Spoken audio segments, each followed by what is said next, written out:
Olá, você está no canal Amplo Espectro, o seu canal de filosofia e literatura. Hoje vamos trazer aqui um desses vídeos conceituais, vamos trazer o conceito filosófico de imperativo categórico.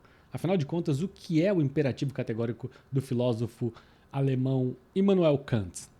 Immanuel Kant, que é um filósofo do idealismo, o primeiro filósofo, inclusive, da sequência, o filósofo assim, grande e relevante do idealismo alemão. A sequência é essa que a gente poderia completar aí, vai ter Fichte, vai ter Schelling e termina ali com Hegel, né? São os quatro principais nomes do idealismo alemão. E, bom, como todo idealista, ele vai receber críticas, sobretudo, de figuras mais pragmáticas, né? Pensadores mais pragmáticos. Mas o imperativo categórico, vamos primeiro contextualizar historicamente, né? A ideia de você, ele na verdade é uma tentativa kantiana de produzir na filosofia moral uma afirmação ética, né? Então ele vai tentar dar um princípio a ser regido de forma universal. Né? Ele vai tentar fazer com a filosofia moral o que a ciência faz, afirmar um princípio que é aplicado universalmente, independente de a qual cultura se insira, a qual época se insira. Então, vai tentar, digamos, a universalidade, a busca pela universalidade é uma busca científica, né? Uma busca para a aplicação universal no tempo e no espaço, evitando que as circunstâncias e as variações do tempo e no espaço influenciem esse princípio. E por que essa busca kantiana? Né? Aí vem um contexto histórico, né? A gente está falando aí final do século XVIII, já poderíamos considerar uma grande erosão dentro do sistema de crenças da sociedade europeia no que diz respeito à moral cristã. Né? A moral cristã já não conseguia mais, primeiro, pode-se dizer, por séculos antes, o jus divinum, né? O direito divino já não conseguia mais também substanciar muito a permanência o respeito que a sociedade tinha de obediência, né, para a igreja e para nobres e monarcas, né? Mas isso vai, digamos, se acentuar mais depois de Kant, né? Vai se acentuar ainda mais. Na época de Kant já se poderia dizer que já era uma situação complicada, já tínhamos as primeiras revoluções, né?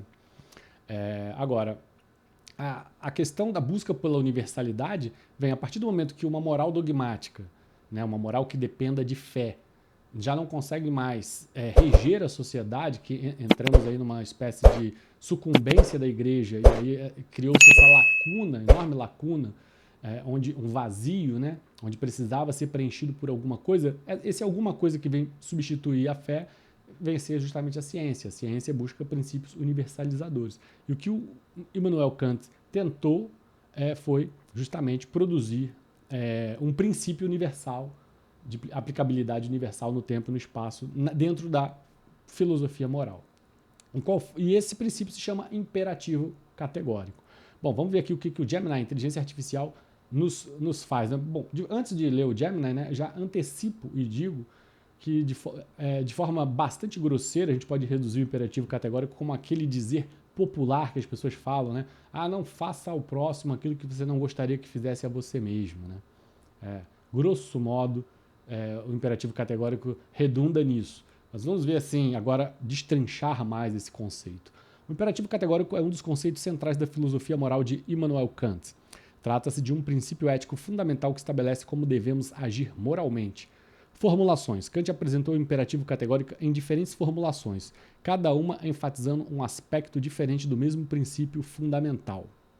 Então, ele vai começar com uma formulação universal, depois ele vai para a fórmula da humanidade como fim em si mesmo, e por final ele vai conjugar as duas, fazer a fórmula do reino dos fins. Né? Vamos uma de cada vez. Então, começar com a formulação da lei universal. Abre aspas para Immanuel Kant. Age apenas, veja, um imperativo, age, né? Já vem na forma imperativa, né? Ordenativa, já está te mandando fazer isso, né? De forma imperativa.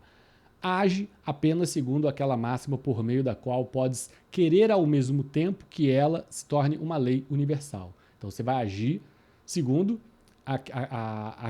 aquele pensamento, né, aquele princípio segundo o qual se você agir dessa forma, e se todo mundo agir dessa forma, vai dar certo o mundo?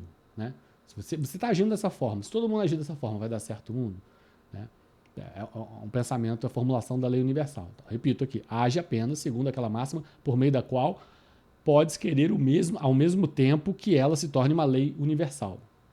Então, essa formulação nos diz que devemos agir de tal maneira que a regra que guia a nossa ação possa ser universalizada, ou seja, queiramos que todos ajam da mesma forma em situações semelhantes. Se a máxima da nossa ação não puder ser universalizada sem contradição, então ela é moralmente errada, né? Uma afirmativa para você pensar quando for agir. Agora, vamos para a segunda formulação, que é a fórmula da humanidade como um fim em si mesmo. Age de tal maneira que uses a humanidade... age de tal maneira que uses a humanidade tanto na tua própria pessoa como na pessoa de qualquer outro, sempre ao mesmo tempo como um fim e nunca meramente como um meio. Ou seja, não fazer os outros trampolim, né? Resumindo, é isso, grosso modo. Essa formulação nos lembra que devemos tratar a humanidade, tanto em nós mesmos quanto nos outros, com respeito e dignidade, reconhecendo que cada pessoa é um fim em si mesma. Há um termo muito usado na filosofia kantiana, né? Ser meio ou ser fim em si mesmo. Né? Um fim em si mesmo e não apenas um meio para alcançar outros objetivos. Né? Ou seja, o ser humano, ele é o objetivo final. Né? Obviamente há uma enorme influência do humanismo, né? Na filosofia idealista do Kant. Fórmula do reino dos fins, que é a conjugação das duas formulações anteriores. Ele fala, abre aspas, age como tua máxima devesse tornar-se pela tua vontade uma lei universal da natureza. Então, essa formulação combina as duas anteriores e nos diz que devemos agir como fôssemos legisladores universais, criando leis morais que todos deveriam seguir. Né? Então, características do imperativo categórico. Ele é universal, ele é necessário e ele é incondicional. Universal, quer dizer, veja, é uma pretensão. Toda a universalidade na filosofia é uma pretensão, né? Não significa que efetivamente ela tenha atingido essa pretensão. Aplica-se a todos os seres racionais, independentemente de seus desejos ou inclinações. Necessário, não é baseado em contingências ou circunstâncias específicas, mas sim em um princípio racional inerente à própria razão. Ou seja, ele busca ser científico, ele busca que esse princípio tenha aplicação na Indonésia, tenha aplicação na própria Alemanha 5 séculos atrás, que vai ter aplicação daqui a um milênio, ou seja, independente da cultura, da religião, do modo dos costumes, independente de qualquer coisa, o princípio tem que ser válido. É assim que funciona com a ciência, né? Você toma uma aspirina aqui, toma uma aspirina na Indonésia, vai tomar uma aspirina daqui a 1000 anos, o efeito tende a ser o mesmo. Incondicional, né? Não está sujeito a condições ou exceções, mas sim um dever moral absoluto.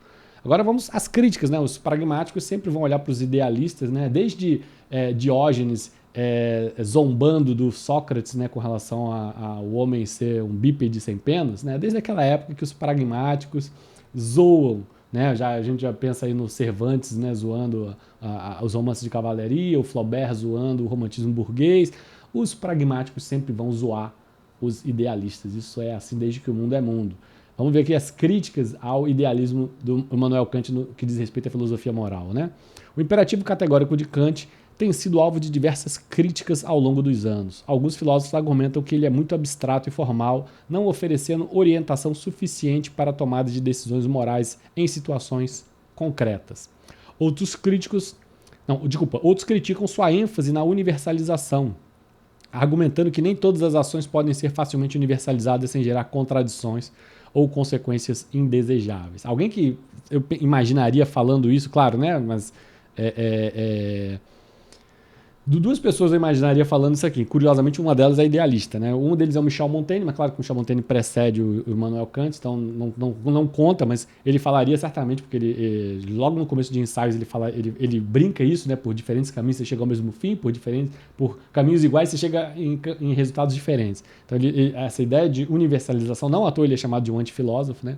O outro seria Ortega Gasset, que costuma falar que a ipso facto uma ética que se propõe a ser fechada em si mesma, ela acaba sendo malévola. Né? Ele fala isso em Meditações do Quixote. Né? Então o Nietzsche também, que segue a escola do Michel Montaigne como antifilósofo, também falaria isso. Né? Também criticaria o Kant, com certeza. Então aqui, apesar das críticas, o imperativo categórico continua sendo um conceito influente na filosofia moral, oferecendo um quadro de referência importante para a reflexão sobre a natureza da moralidade e o que significa agir de forma ética. É isso aí. Espero que você tenha gostado desse vídeo, é um vídeo conceitual. A gente tem trazido para cá alguns vídeos conceituais. Se gostou, se te ajudou, se contribuiu, curte o vídeo, dá um comentáriozinho, põe assim, valeu, já ajuda muito.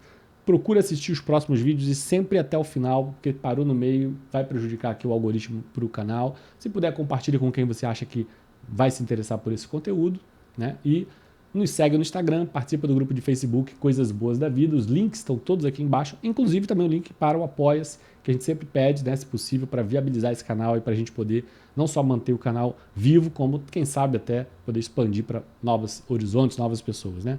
Não me alongando muito mais, desejo um forte abraço para você que está me assistindo. Até o próximo vídeo.